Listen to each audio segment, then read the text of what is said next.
Alors, vous avez suivi attentivement cette vidéo sur le département Développement Évangélisation MIB, Mission Intérieure Baptiste. Est-ce que vous avez relevé, vous avez gardé le souvenir de la date de création de la MIB quand elle s'est structurée, constituée d'une équipe et tout? Quelle année? Qui c'est qui a retenu?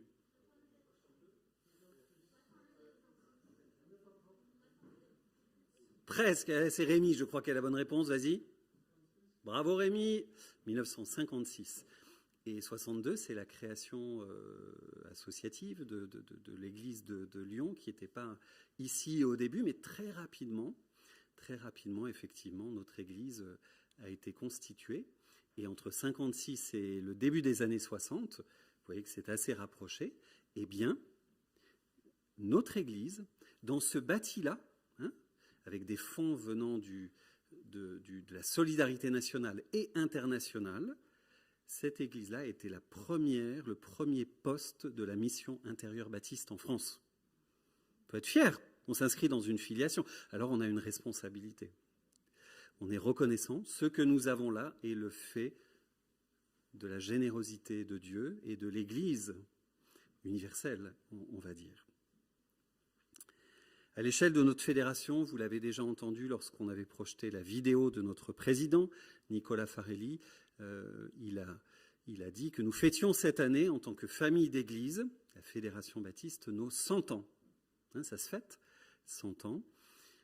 100 ans d'histoire, et le slogan, on va dire ça comme ça, que nous avons retenu pour cette célébration, c'est « des racines et du zèle ». Pour dire que nous avons des fondements, nous avons une histoire, nous avons un héritage, un bel héritage, qui est un héritage qui ne se flétrit pas, qui est pas un héritage tristouné, mais qui est un héritage qui est dynamique et actualisé pour aujourd'hui. Ce zèle missionnaire, ce zèle pour l'Évangile, nous en sommes les héritiers et nous voulons le vivre.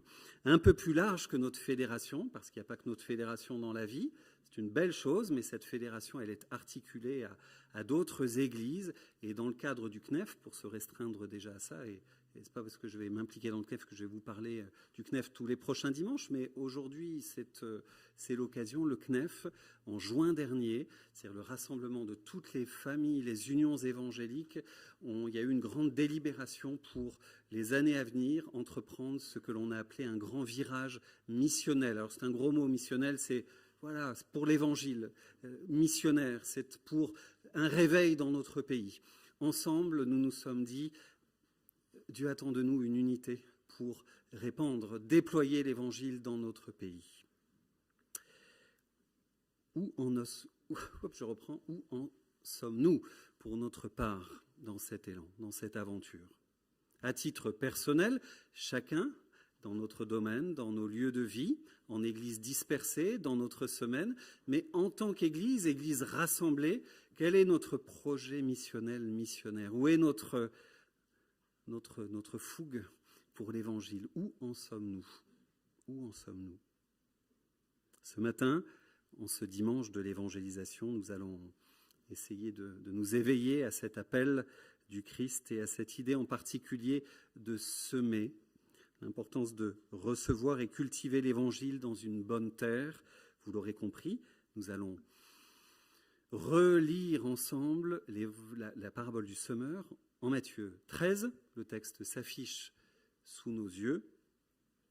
Matthieu chapitre 13. Et nous allons lire les 23 premiers versets. C'est une belle lecture, on va la soutenir ensemble. La parabole et son explication. Vous pouvez lire dans vos Bibles, dans vos smartphones, c'est affiché, vous écoutez. Nous lisons.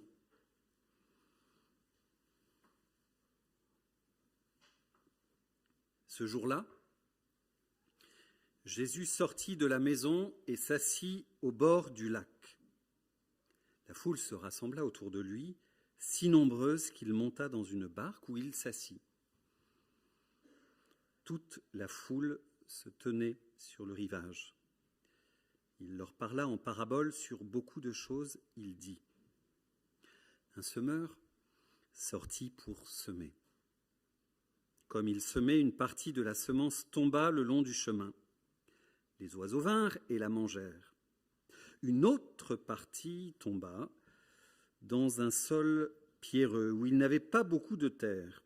Elle leva aussitôt parce qu'elle ne trouva pas un terrain profond, mais quand le soleil parut, elle fut brûlée et sécha, faute de racines. Une autre partie tomba parmi les ronces poussèrent et l'étouffèrent. Une autre partie tomba dans la bonne terre. Elle donna du fruit avec un rapport de 160-30 pour 1. Que celui qui a des oreilles pour entendre, entende. Je poursuis la lecture. Les disciples s'approchèrent et lui dirent « Pourquoi leur parles-tu en parabole ?» Jésus leur répondit « Parce qu'il vous a été donné, à vous, de connaître les mystères du royaume des cieux, mais qu'à eux cela n'a pas été donné.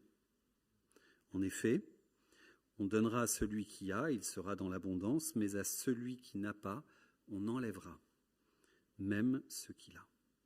C'est pourquoi je leur parle en parabole. Parce qu'en voyant, ils ne voient pas, et qu'en entendant, ils n'entendent pas, et ne comprennent pas. Pour eux s'accomplit cette prophétie d'Ésaïe. Vous aurez beau entendre, vous ne comprendrez pas. Vous aurez beau regarder, vous ne verrez pas. En effet, le cœur de ce peuple est devenu insensible. Ils se sont bouchés les oreilles, ils ont fermé leurs yeux de peur que leurs yeux ne voient, que leurs oreilles n'entendent, que leur cœur ne comprenne et qu'ils ne se convertissent et que je ne les guérisse. Mais, heureux sont vos yeux parce qu'ils voient, et vos oreilles parce qu'elles entendent. Je vous le dis, en vérité, beaucoup de prophètes et de justes ont désiré voir ce que vous voyez et ne l'ont pas vu, entendre ce que vous entendez et ne l'ont pas entendu. Vous donc, dernière partie de notre lecture, écoutez ce que signifie la parabole du semeur. Lorsqu'un homme entend la parole du royaume et ne la comprend pas, le mauvais, le malin, vient et enlève ce qui a été semé dans son cœur. Cet homme est celui qui a reçu la semence le long du chemin. Celui qui a reçu la semence dans le sol pierreux, c'est celui qui entend la parole et l'accepte aussitôt avec joie. Mais il n'a pas de racine en lui-même. Il est l'homme d'un moment. Et dès que surviennent les difficultés ou la persécution à cause de la parole, il trébuche. Celui qui a reçu la semence parmi les ronces, c'est celui qui entend la parole, mais les préoccupations de ce monde et l'attrait trompeur des richesses étouffent cette parole et la rendent infructueuse. Celui qui a reçu la semence dans la bonne terre, c'est celui qui entend la parole et la comprend. Il porte du fruit avec un rapport de 100, 60 ou 30 pour 1. Nous pouvons dire Amen. Je vous invite à prier.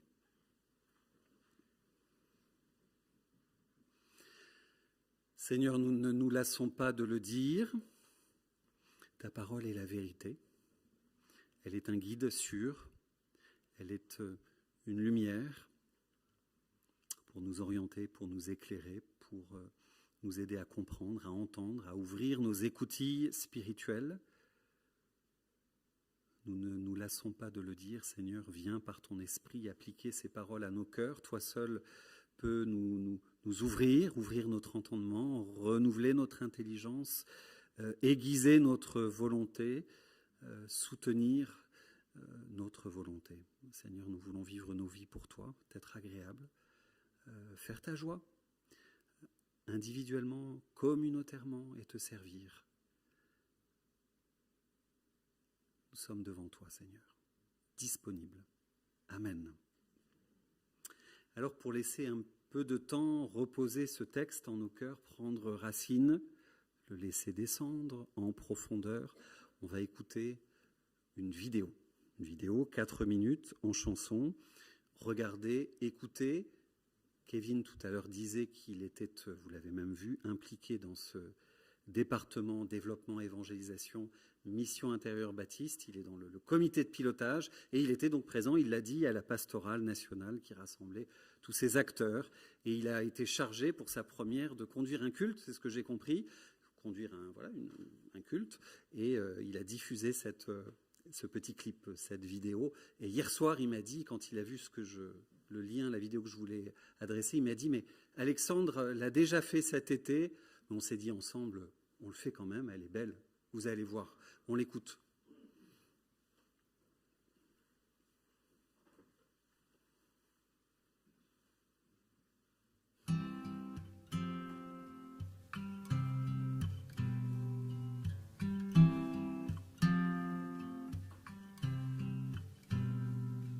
Au fil des saisons semées,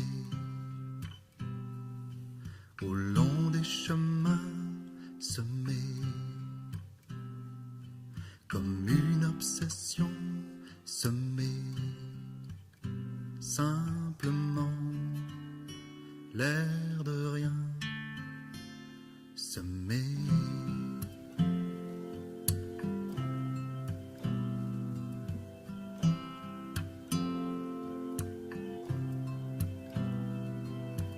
Contre les tendances semées, avec légèreté semée, en toute confiance semée, sans calculer.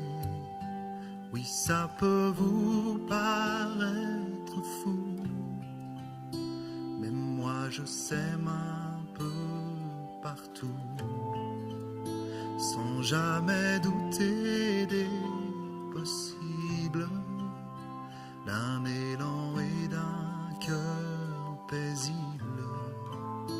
Oui, ça peut vous paraître fou, mais moi je sème un peu partout, à chaque pas, sans m'arrêter. Je sème.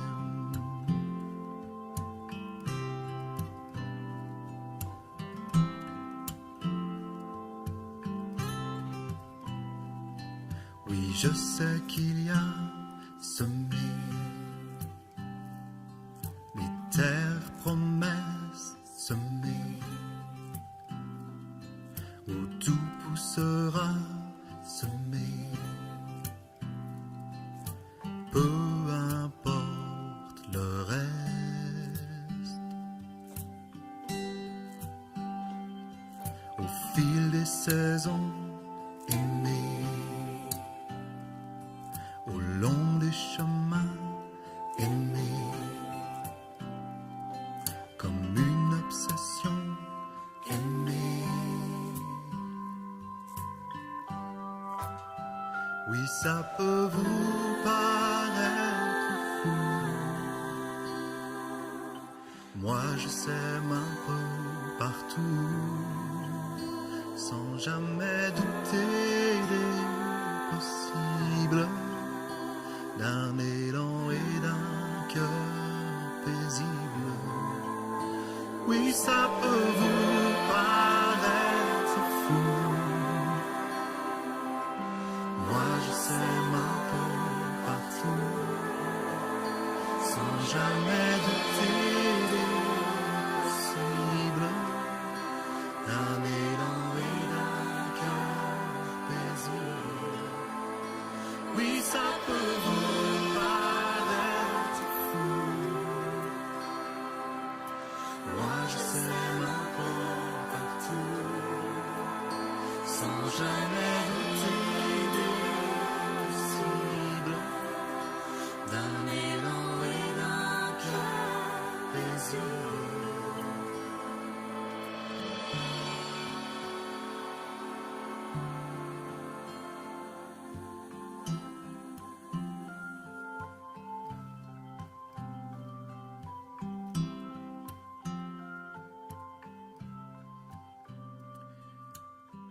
Je la trouve très touchante, cette vidéo.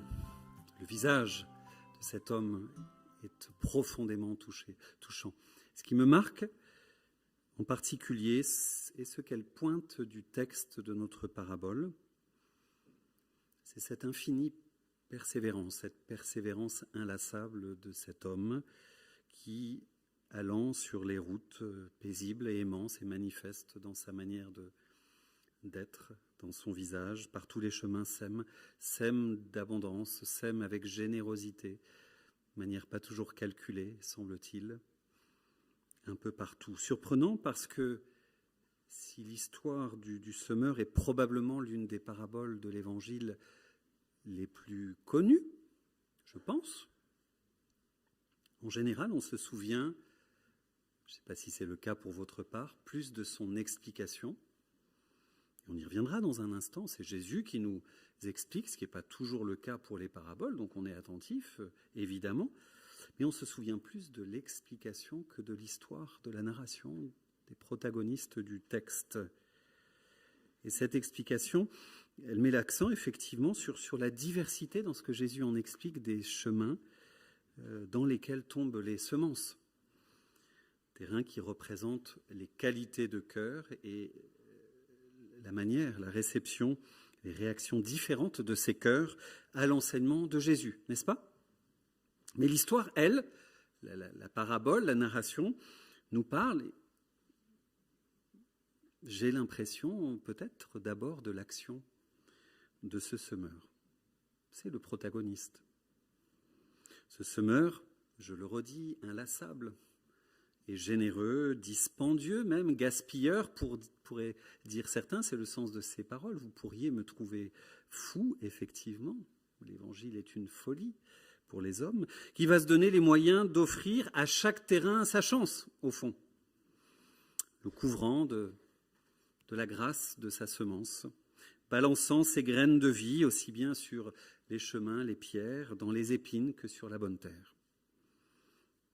Il nous parle, et c'est par là que j'aimerais débuter le commentaire de cette parabole, de la grâce inlassable de Dieu. Il nous parle d'abord de Dieu, ce semeur. Ce Dieu qui ne désespère pas, ce Dieu qui ne compte pas, qui ne calcule pas d'abord, mais qui est venu dans le ministère de Jésus répandre sa vie sur tous les hommes. Alors nous pourrions avoir un débat, Serge, sur le calvinisme, etc., mais l'Évangile se présente comme une grâce de Dieu offerte à tous les hommes. Quelle que soit la gueule de son terrain, quels que soient ses espoirs apparents de rendement, et de la vie qui finit par germer dans les cœurs soupirants et préparés. Sans doute, ça peut dire quelque chose aux acteurs de la Beige qui sortent en maraude. On peut être tenté effectivement de juger à la gueule du terrain. Dieu ne raisonne pas comme ça. À nous qui étions fracassés, éloignés, abîmés, déchirés par le péché, il est venu. Il est venu et quel que soit l'état de notre déchéance, il est venu nous offrir l'Évangile pour nous redresser, nous restaurer. Elle nous parle, cette parabole, de l'abondance de la grâce de Dieu qui ne manque pas ni de réserve, ni de ressources, et de sa générosité patiente, inlassable de ce Dieu à l'endroit de notre humanité, de mon humanité. Et il y a là certainement de quoi méditer et imiter. Voilà l'encouragement de cette parabole. Imiter ce Dieu inlassable.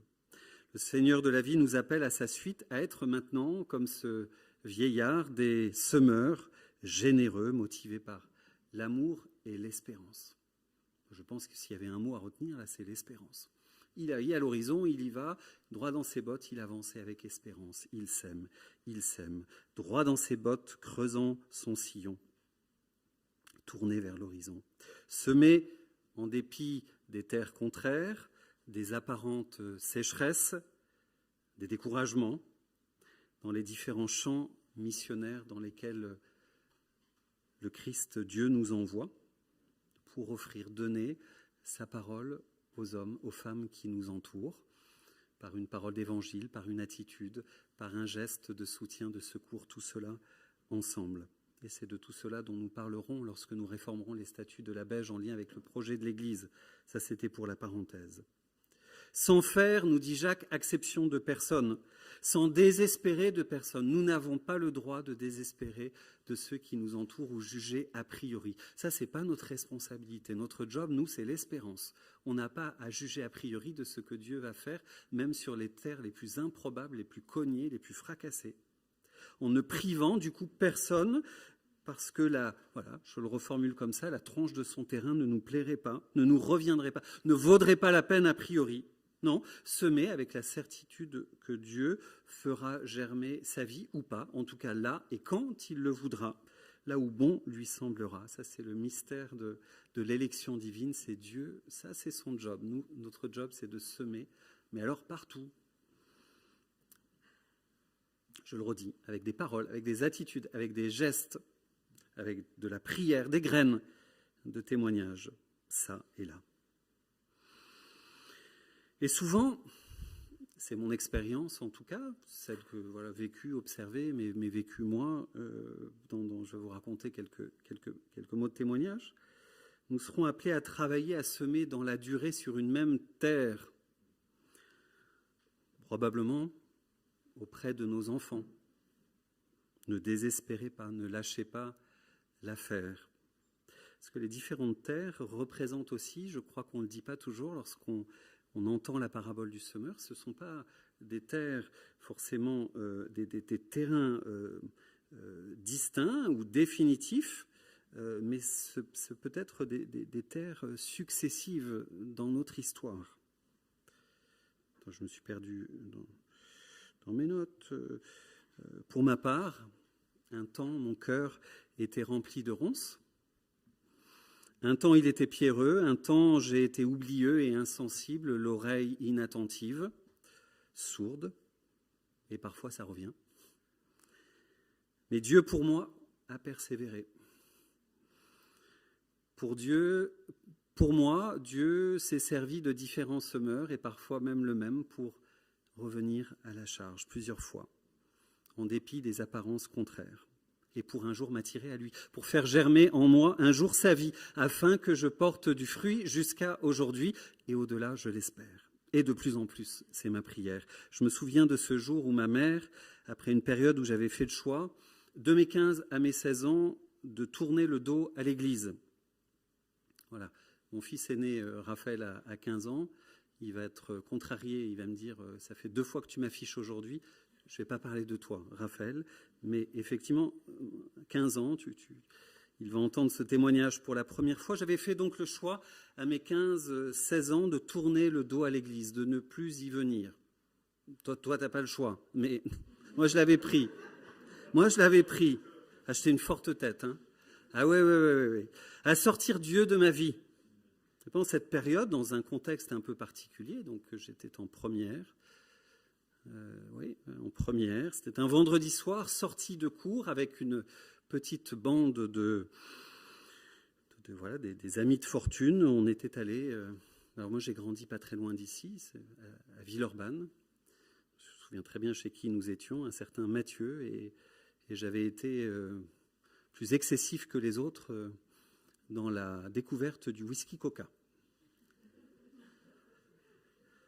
J'ai un caractère excessif. En réalité, j'avais été excessif dans cette expérience-là, au point où mes amis, du totem jusqu'au cours Émile Zola au 229, m'avaient ramené à 2, ils m'ont porté tout le chemin, et ils n'avaient pas eu le courage, je peux les comprendre, de sonner chez moi et faire face à ma mère et me livrer. J'étais inconscient, réellement. Et ils m'ont déposé, ils ont quand même eu la gentillesse de m'amener, nous vivions au 7e étage, sur le palier du voisin. En tout cas, c'est le voisin. Je me souviens, une famille juive. Un voisin, voilà. Il m'a découvert, il m'a relevé.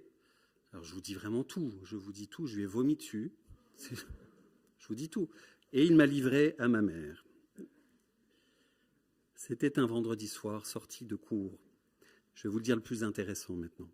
Le dimanche matin au culte suivant, c'était à l'Assemblée de Dieu de la rue Robert, pas très loin d'ici. C'est mes racines à moi, effectivement. Ma mère a reçu, je n'étais pas présent donc, une parole prophétique. Une prophétique aussi précise qu'urgente et l'encourageant à aller me rencontrer. Je ne sais pas quels étaient ces mots. J'avais des cuvées, donc mais c'est juste que c'est il y a longtemps quand même. Pour me réinviter de manière pressante au nom de la part de Dieu à l'Église. C'était un avertissement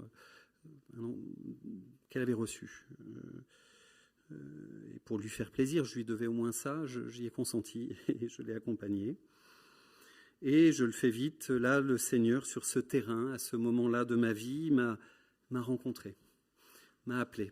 Moi, j'avais entendu l'Évangile des années, mais Dieu, puisque c'était le moment, avait convoqué ma mère pour me convoquer et est venu me rencontrer. Ça a pris un peu de temps, j'ai été assidu, mais relativement rapidement. C'était, je me souviens, un week-end d'église très fort. Je me suis décidé de manière radicale à suivre le Christ et un mois plus tard, ça allait vite à l'époque dans ce contexte, en tout cas, je prenais le baptême. C'était le temps favorable. Et ce que j'aimerais dire avec, c'est que toutes les semences, tout ce qui avait été semé auparavant, des années depuis l'enfance, par ma mère, par mon grand-père, prédicateur fervent de l'Évangile, toutes ces histoires qu'il me racontait en vacances, de l'Ancien Testament notamment. Mon héros était Joseph notamment. Ouais. Et ça n'a pas été perdu. Patiemment, tout ce que j'ai reçu au fil de l'enfance, de l'adolescence, les expériences de foi aussi, notamment dans les camps, tout ce que j'ai rencontré, compris de Dieu, les enseignements reçus, en dépit de la résistance, des terrains successifs de l'orgueil, tout ça, Dieu s'en est saisi. C'était pas perdu, s'en est saisi pour permettre à toutes ces semences de prendre vie et vie rapidement et de construire la suite. Confiance donc et espérance, inlassable, persévérance et fidélité dans notre témoignage auprès de nos proches et de nos prochains d'une manière générale. Semons partout innocemment, paisiblement, inlassablement et avec espérance. Ça, c'est notre métier, l'espérance. Et Dieu fera le reste en son temps, chacun son job. Pour mieux la comprendre, notre parabole, je veux juste passer un tout petit peu de temps sur l'explication de Jésus. Vous avez compris que j'ai choisi une pointe un peu différente, mais ce que nous dit Jésus est très important. Notre parabole suppose de connaître un peu les pratiques agricoles palestiniennes de l'époque, au Proche-Orient ancien. La semence était, vous l'imaginez, répandue manuellement, un peu comme dans ce texte, et enfouie ultérieurement dans le sol lors du labour. Le terrain que Jésus mentionne n'est pas nouveau. Il devait appartenir depuis des années à une famille de fermiers qui le labouraient régulièrement. Et entre la moisson précédente et les nouvelles semailles, les gens marchaient sur le champ et traçaient ainsi un chemin. Si bien que la semence tombée sur cette partie avant le labour restait à la surface et les oiseaux la prenaient plus facilement. Une autre partie tombait dans un endroit où la couche de terre qui recouvrait la roche n'était pas épaisse, empêchant ainsi, dans notre texte, la semence de s'enraciner profondément. Une autre partie tombait là où poussaient déjà des ronces, ce qui nuisait au bon développement de la semence qui avait germé, mais la partie de semence, je vais un peu vite, mais qui tombait sur une bonne terre, au bon moment, produisait un fruit abondant.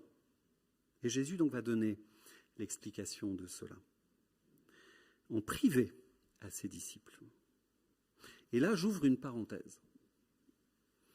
Pas dans mes notes, je sais que j'ai déjà explosé mon timing au culte précédent, mais j'ai envie de vous le dire. Cette semaine, j'étais impliqué dans une session de formation de jeunes pasteurs. C'est sur la prédication. Et alors, un jeune pasteur en stage pastoral est venu me voir, c'était en aparté, me dire, mais est-ce que nous ne devrions pas, aujourd'hui, dans une culture de l'image, etc., nous inspirer de la pédagogie de Jésus, lui qui employait des paraboles.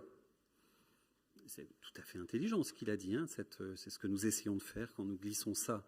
Là, une vidéo illustrative, on donne du corps, on s'embarque dans une imagination, on emploie des illustrations, je vous parle de mes soirées lycéennes, tout ce que vous voulez. Et c'est important. Mais, ce que je lui ai répondu, et je l'ai un peu surpris, je lui ai dit, mais tu sais, Jésus, prendre les paraboles comme un exemple de communication, c'est pas très réussi. Jésus employait des paraboles justement pour embrouiller tout le monde. C'est un peu plus compliqué que ça. Ces paraboles, elles voilaient autant qu'elles dévoilaient. Mais dans notre texte, là, il est en train de dire, j'emploie des paraboles pour que les gens ne comprennent pas. Donc, comme exemple de communication, c'est pas tout à fait saillant. Ce qui veut dire que toute image, soit-il en passant, toute illustration appelle une pédagogie et un enseignement, ce que Jésus fait. Il explique ce qu'il entend. Il nous a embarqués dans un imaginaire, mais il nous dit maintenant la leçon spirituelle. La semence le long du chemin représente les auditeurs qui ont fermé leurs écoutilles, leur esprit, ceux dont le manque de discernement, la fermeture immédiate à l'évangile, les préjugés culturels, philosophiques, ceux de l'esprit du temps, peut-être encore l'orientation de vie qu'ils ont prise et qui les a orientés loin, les richesses, etc., loin de Dieu, permettent à Satan d'ôter la parole pour qu'elle n'ait aucune prise, aucune chance de prendre racine. La semence, dans les endroits pierreux, décrit les gens qui sont chrétiens quand tout va bien. Ça pourrait nous concerner ce matin, quelques-uns peut-être d'entre nous, moi je l'écoute, qui accueillent la parole avec enthousiasme, sous l'effet d'une vague passagère, sous la motion de l'émotion. Ils commencent à grandir dans la foi. Malheureusement, j'en ai connu et accompagné un certain nombre, mais à cause de leur superficialité, ne peuvent retenir la parole et alimenter leur foi d'une manière profonde et durable, si bien que leur croissance ne dure pas. Quand il devient au fond évident que la vie chrétienne, le fait de suivre Jésus, c'est pour les courageux. C'est pas pour les paillassons. Pour ceux qui ont des tripes et qui ont de la trempe et qui vont s'engager sur un chemin exigeant. La vie disciple, elle a un coût qu'ils jugent trop élevé et ils prennent un autre chemin, lâchent l'affaire et abandonnent la foi.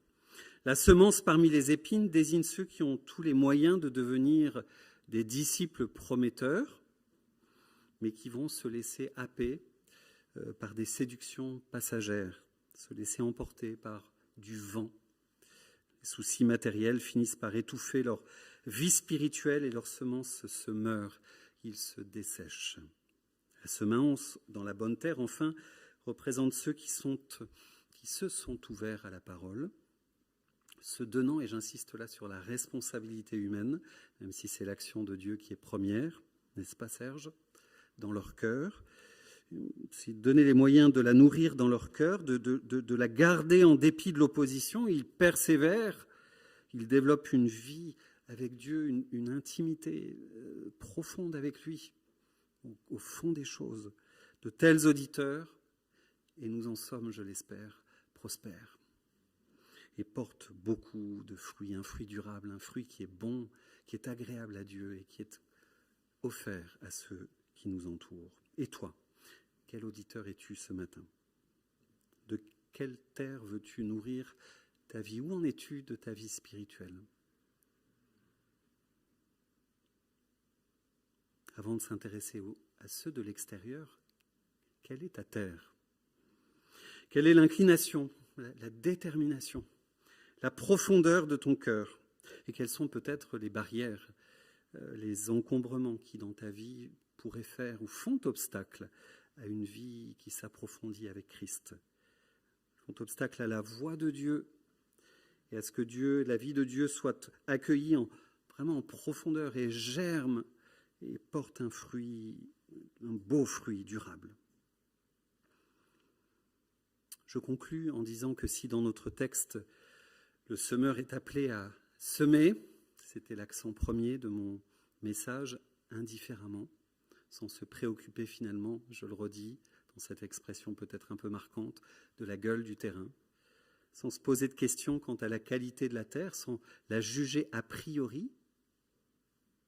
L'auditeur doit s'assurer, il a une responsabilité qu'il est bien constitué de la bonne terre. Et nous sommes auditeurs de la parole de Dieu ce matin. Qu'il s'est mis en situation que tu te mets, mon frère, ma sœur, toi qui entends et découvres l'Évangile, en situation de recevoir, d'accueillir, de prendre et de garder et de laisser pousser, cultiver ce que Dieu veut faire, déverser d'abondance dans ta vie. Si tu peux afficher la dernière diapo, Kevin s'y référait dans son annonce, le disait tout à l'heure, nous avons rencontré un candidat pour me faire suite, un candidat vendredi soir en conseil. Il y a une véritable unanimité quant à l'appréciation de ce candidat. C'est très très prometteur. Ce sera à vous de le rencontrer, de l'apprécier, vous l'aurez compris. Mais pour notre part, une des choses, et pour ma part, une des choses qui m'a touché, convaincu, enthousiasmé, rempli de confiance pour la suite de votre chemin en tant que communauté baptiste à Lyon. C'est le fait, alors il avait bien travaillé les choses, on lui avait communiqué notamment notre vision d'église telle qu'elle est formalisée graphiquement là. J'espère que c'est visible. En tout cas, vous vous rappelez de ce double mouvement et il a cité explicitement ce double mouvement pour dire que c'est la raison pour laquelle, principale, ce projet de devenir pasteur ici l'intéresse. C'est-à-dire que, je vais le dire très rapidement, beaucoup d'églises, c'est de grands débats. L'intérieur, l'extérieur. Beaucoup d'églises, c'est à la mode, on parle d'églises missionnelles justement, d'églises pour l'extérieur, pour le monde, etc. Et on met beaucoup l'emphase sur la nécessité d'aller vers de la mission, de l'évangélisation, ce qui est une excellente chose et c'est bien l'accent de la prédication et du culte du jour, évidemment.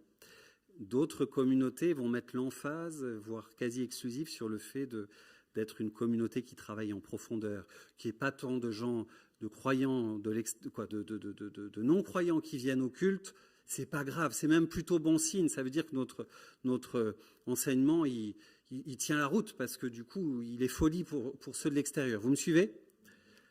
Voilà, ce que ce candidat a retenu, et j'en suis très heureux, c'est le fait que nous voulons vivre l'un et l'autre, l'un avec l'autre, l'un étant la condition de l'autre précisément. Et ça s'ordonne comme ça de mon point de vue, en tout cas. C'est ce que j'ai essayé d'enseigner de manière régulière dans cette communauté. C'est d'abord en travaillant notre terre à nous. C'est en travaillant vers les profondeurs, en s'enracinant en Christ, à titre individuel et en tant que communauté. En tant que communauté, en formant ce corps qui est agréable à Christ, tissé de relations nouvelles, des relations à l'image de celles qui sont vécues dans la Trinité, des relations d'unité, de disponibilité mutuelle, d'amour mutuel, faites de pardon, de réconciliation. C'est de cette manière de vivre la foi enracinée en Christ, attachés les uns aux autres d'une manière belle et qui glorifie Dieu. C'est en commençant par là, alors que nous serons une communauté hospitalière et missionnaire. Dans cet ordre-là, nous avons travaillé ces dernières années dans cet ordre-là. En recrutant Kevin, on l'a recruté pour bosser là-dessus notamment. La pandémie est venue par là, 2 ans, il va falloir recoudre ça, retisser tout ça. Il va y avoir du travail, effectivement, mais je crois, et c'était ce que ce candidat a apporté, il a pressenti que la suite du chemin, maintenant, c'est de pousser, après avoir retissé tout ça, vers l'extérieur. Vers l'extérieur, non pas pour se perdre, non pas pour être en église dispersée seulement ça et là, mais pour inviter, communauté hospitalière, ceux et celles qui n'ont pas encore reçu cette semence de vie, et les invitant à la communauté, les intégrer, les enraciner en Christ et former ce corps-là. Mouvement vers l'intérieur, mouvement vers l'extérieur. C'était pour moi aujourd'hui une manière de rappeler notre vision et vous dire que cette vision, quelqu'un aux côtés de Kevin et avec vous et avec le conseil d'église va bientôt la développer et elle va prendre de l'ampleur. Et cette église va grandir et être en bénédiction dans son entourage, fidèle à ceux qui l'ont fondée. On peut dire Amen ? Eh bien, Amen.